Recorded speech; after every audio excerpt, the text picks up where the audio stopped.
Well, Sweden and the Nordic countries in general have a long tradition from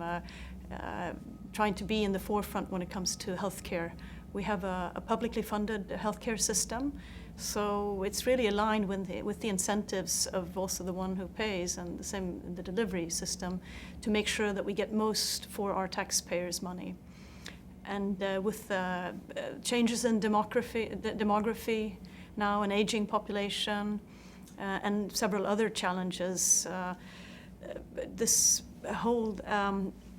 development now using more and more digital into the healthcare system is one pathway to really be able to ensure that we can continue to deliver a good, high quality healthcare for our citizens, actually. I mean, it's all having to do with how to be more effective in the hospitals, but also for personalized health and shifting a lot of the responsibilities for your health from the hospital to yourself, and more remote monitoring, and ultimately for better wellness. Telehealth has been in play for quite a long time in the Nordics because of the areas, especially in the northern part, which are quite sparsely populated. So it's been a necessity, and so we've been quite advanced when it comes to those types of applications, and that's also maybe why we also see some of these companies now using the iPhone as a platform, such as iDoc24, where you can look at changes in your skin and have them send a picture to some physician, and do that a few times, and so you have those kinds of applications, of course.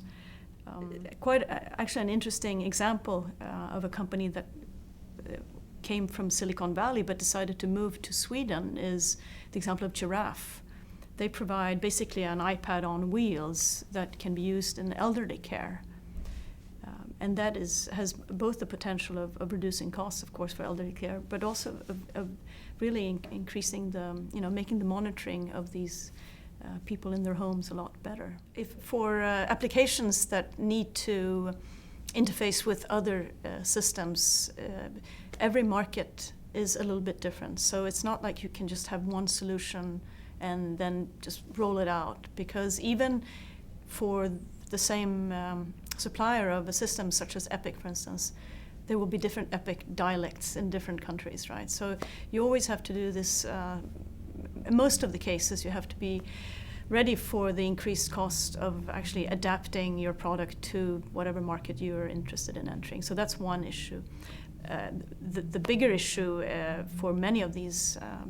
products are, of course, the regulatory hurdles, where just because you have a CE approval in Europe doesn't mean that the FDA is just going to go ahead and expedite it in a week. However, I understand from several cases that in some of these mobile health applications, it could actually be easier to get a CE marking than a CE approval rather than an FDA. So I often tell the US companies that I meet here on the West Coast that you might want to start, have maybe Sweden as your first market, get a CE approval, use it as an early adopter market, because we have a highly early adopter type of population, high internet penetration, tech savvy, et cetera, and then go back to the US, and it may be swifter for you to then get actually an FDA approval.